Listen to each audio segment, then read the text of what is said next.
Okay po ba ang Suzuki XL7? So sige, Curbs, shoutout sa'yo. Tara, sagutin natin.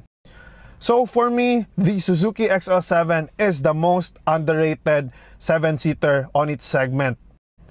It is one of the least talked about, least mentioned, sobrang low-key lang. But how I wish a lot more people knew about this amazing car.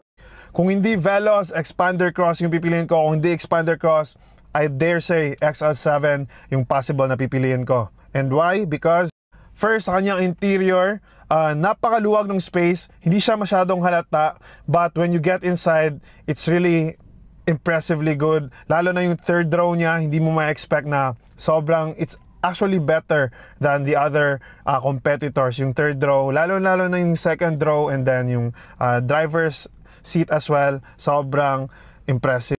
And one thing that makes it very impressive as well as a driver is yung kanyang napakalaking infotainment screen display. Parang merong ang iPad na sinalpak dito sa dashboard mo. And I really love it.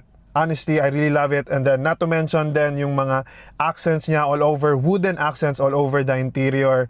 Sobrang social. And then lastly, the thing that really makes me want the XL7, guys, is yung kanyang exterior looks. Napakaangas, napaka-sporty, and then may halong elegance pa rin kahit papaano. Ang ganda rin yung bagong kulay niya, yung khaki, napaka-unique. Having that said, low-key nga siya, underrated, hindi masyadong natutalk about. That is why if ako XL7 owner ako, I'd be happy because hindi kami masyadong ganong kadami sa daan. So guys, I actually have a review about the Suzuki XL7 on my YouTube channel. Just search it up. Sana nakatulong. Follow for more.